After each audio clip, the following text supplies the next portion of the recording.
Aujourd'hui, je vais vous parler de Josh Kaufman et de son concept du Personal MBA. Josh Kaufman est un auteur reconnu qui propose une approche alternative à l'éducation traditionnelle en management. Le Personal MBA est une méthode autodidacte permettant d'acquérir les compétences essentielles d'un MBA classique, mais sans devoir s'inscrire dans une école de commerce coûteuse. Cette idée met l'accent sur l'apprentissage pratique, l'efficacité et la maîtrise des fondamentaux pour réussir dans le monde des affaires. C'est une façon accessible et pragmatique de se former au management et à l'entrepreneuriat. Créer de la valeur, c'est avant tout identifier et résoudre un problème réel. C'est ce qui donne un sens à toute entreprise. La gestion d'entreprise peut sembler complexe, mais en réalité, elle se base sur 5 processus fondamentaux qui, une fois compris, transforment la gestion en un système réplicable. Vous n'avez pas besoin d'un master pour bâtir une entreprise solide, il vous suffit de maîtriser ces leviers essentiels. Le premier élément clé est le marketing, qui consiste à capter l'attention des bonnes personnes, celles qui ont un véritable besoin ou intérêt. Ensuite viennent les ventes, où l'objectif est de convertir cet intérêt en transactions concrètes. La livraison doit suivre, en tenant systématiquement vos promesses, ce qui est crucial pour fidéliser les clients. Enfin, les finances jouent un rôle central en mesurant la rentabilité et le flux de trésorerie, permettant ainsi de garantir la pérennité de l'entreprise. Chacun de ces processus est un maillon indispensable pour créer de la valeur de manière durable. Créer de la valeur est vraiment le point de départ de toute entreprise réussie. Pour y parvenir, il faut d'abord bien identifier un problème urgent à résoudre, avant même de penser à construire une solution. Beaucoup d'entrepreneurs font l'erreur de se concentrer trop rapidement sur leur produit, tombant presque amoureux de celui-ci, sans vraiment se soucier du problème que rencontrent leurs clients. La véritable valeur ne réside pas dans le produit lui-même, mais dans l'impact positif qu'il a sur la vie ou l'activité de celui qui l'utilise. C'est pourquoi, avant de concevoir quoi que ce soit, il est essentiel de se poser les bonnes questions. Quelle douleur vais-je éliminer? Quel désir vais-je satisfaire? Quelle peur vais-je réduire? Pour aller plus loin, il faut aussi se demander précisément, à qui est-ce que j'aide? Quel est exactement ce problème urgent? Comment la situation de cette personne va-t-elle changer grâce à ma solution? Et enfin, pourquoi devrais-je être choisi plutôt qu'un autre? Ces questions permettent de s'assurer que l'on travaille sur un problème réel et pas seulement imaginaire, ce qui est fondamental pour créer une entreprise qui apporte une vraie valeur. Le marketing stratégique ne se résume pas à dépenser des sommes importantes en publicité. Il s'agit plutôt de se positionner clairement sur le marché et de communiquer avec précision. L'objectif principal est que le client idéal vous trouve exactement au moment où il rencontre le problème que vous pouvez résoudre. Pour cela, un positionnement clair est essentiel. Il faut définir précisément à qui vous vous adressez, quel problème vous résolvez et ce qui vous rend différent de la concurrence. Un positionnement bien défini permet de réduire les coûts d'acquisition client tout en augmentant les taux de conversion. Ensuite, la messagerie doit être précise. Il s'agit de délivrer le bon message, par le bon canal, au moment opportun. Cette cohérence dans la communication crée progressivement de la reconnaissance de marque et instaure la confiance auprès de votre audience. Enfin, le marketing stratégique vise une attraction qualifiée. Toute attention n'a pas la même valeur, il faut filtrer et attirer une audience qui a une réelle intention d'achat, plutôt que de susciter une simple curiosité passagère. C'est ainsi que l'on maximise l'efficacité de sa stratégie marketing. Lorsque nous parlons d'une vente efficace, il est essentiel de comprendre et de lever les principales frictions qui empêchent le client de passer à l'acte. La première friction est l'incertitude, le client hésite car il ne sait pas si le produit ou service fonctionnera pour lui. Pour réduire cette peur, il faut apporter des preuves sociales comme des témoignages et offrir des garanties qui rassurent. Ensuite, la complexité, un processus de vente trop confus où l'on décourage rapidement. Notre objectif doit être de simplifier chaque étape, la rendre fluide et presque automatique afin que le client ne se sente pas perdu ou frustré. Enfin, la méfiance, le client peut ne pas croire en notre promesse ou en la valeur que nous proposons. C'est pourquoi il est indispensable de construire une crédibilité solide, en montrant des résultats concrets et en partageant des témoignages réels qui inspirent confiance. Il ne s'agit pas de manipulation, mais bien de faciliter la décision.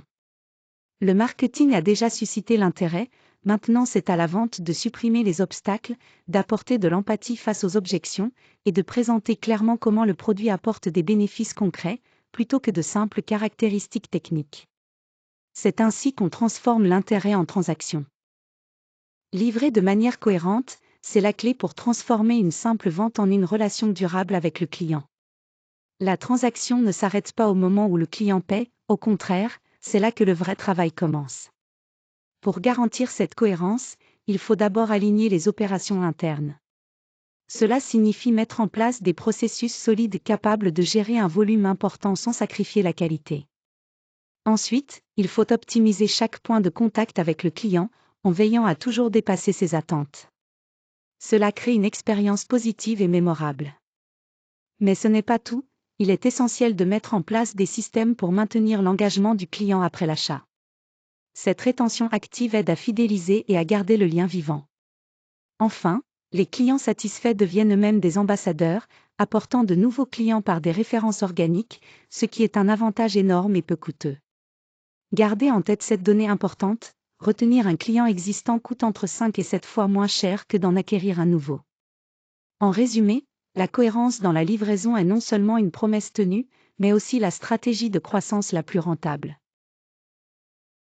La gestion financière est véritablement l'oxygène de toute entreprise. Même si une entreprise dispose d'un excellent produit, d'un marketing efficace et de ventes solides, elle peut néanmoins faire faillite si elle ne gère pas correctement ses finances. Une bonne gestion financière permet de garder l'entreprise en vie en se concentrant sur les éléments essentiels. Parmi les métriques essentielles, il y a la marge brute, le flux de trésorerie et la rentabilité nette. Ces indicateurs sont comme le pouls de l'entreprise, ils montrent sa santé réelle.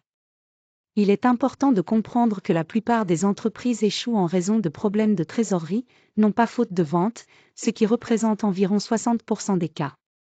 Un autre point crucial est la notion de semaine de caisse, c'est-à-dire la réserve minimale recommandée pour fonctionner sans subir de pression financière immédiate.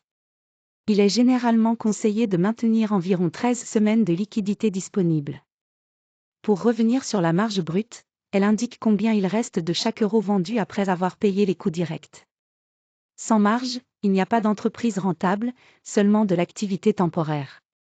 Enfin, le flux de trésorerie révèle le moment où l'argent entre et sort de l'entreprise. Il est possible d'être rentable sur le papier, mais de rencontrer des difficultés si le cash ne circule pas correctement. C'est pourquoi surveiller le flux de trésorerie est indispensable pour éviter la faillite. Aujourd'hui, nous allons explorer comment la psychologie humaine influence la conception. Comprendre les biais cognitifs et les habitudes est essentiel pour créer des produits et des messages qui trouvent un écho naturel auprès des utilisateurs.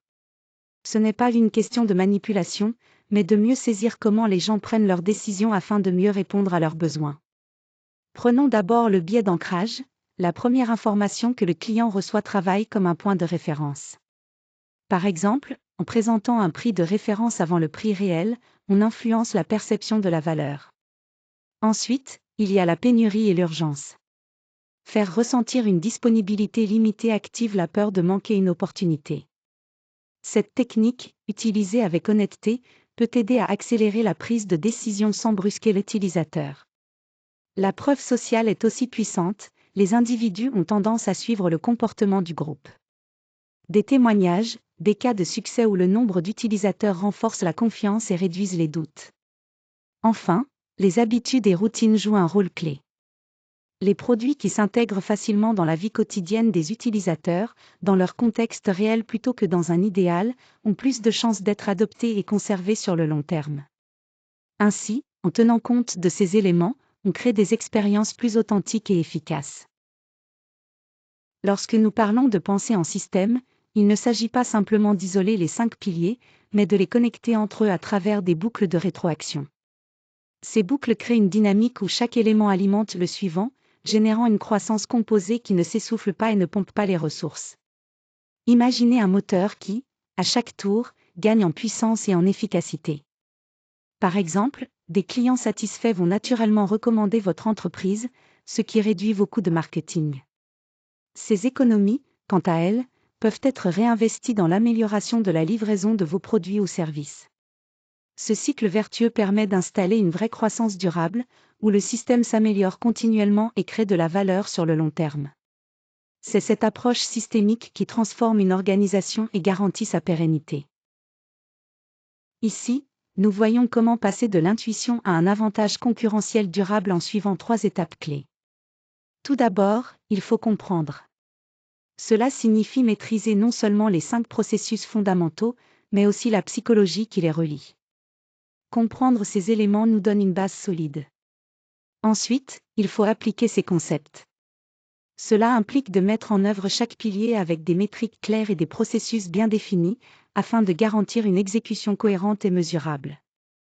Enfin, la phase de systématisation consiste à connecter ces processus entre eux à travers des boucles de rétroaction qui permettent une amélioration continue et une montée en valeur progressive.